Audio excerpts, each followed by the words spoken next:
Are ordinary people able to do terrible things? And if so, how many would give a strong electric shock to an innocent other just because they are following an order?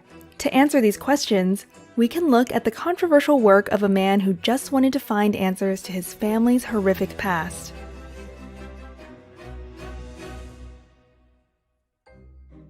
In 1961, Stanley Milgram, a young psychologist, wanted to find out how ordinary citizens were able to commit acts of unspeakable evil in Nazi Germany. His theory: some people do horrific things because they obey even the most wicked leaders.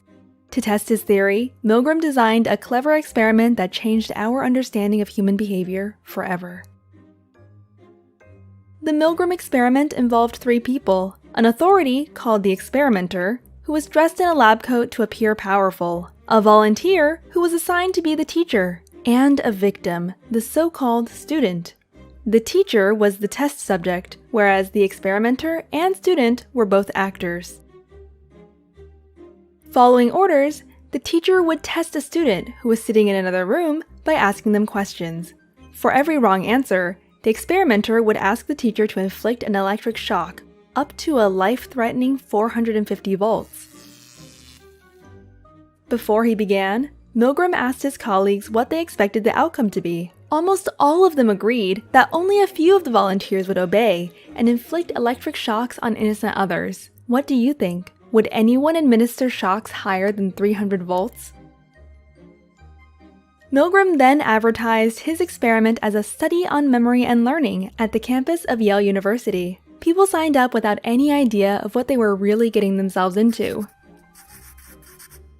The experiment began with the volunteers meeting the other participants. The volunteers then pulled a card to draw their role.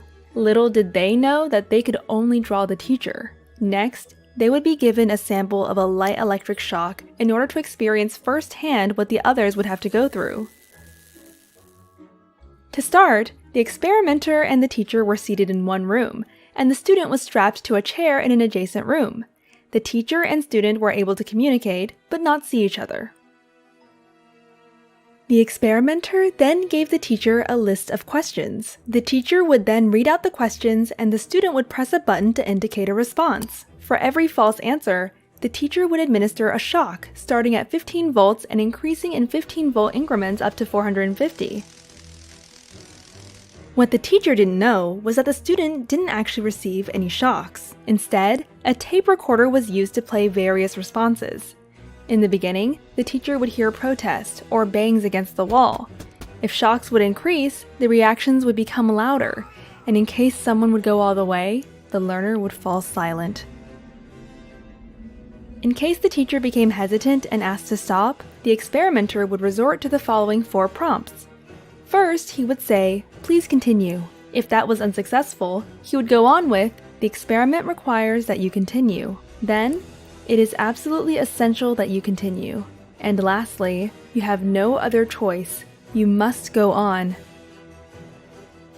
Along the way, the volunteers displayed signs of extreme tension, such as sweating, trembling, and even uncontrollable laughing fits. The experiment would be stopped only after all 4 prompts had been used, or the maximum voltage of 450 volts had been given 3 times.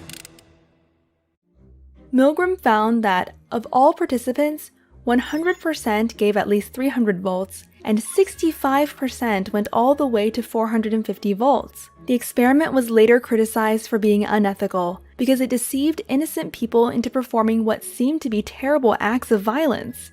However, his experiment was successfully replicated many times, involving different populations and leading to similar findings. Milgram himself left us with this to think about. It may be that we are puppets controlled by the strings of society. But at least we are puppets with perception, with awareness, and perhaps our awareness is the first step to our liberation.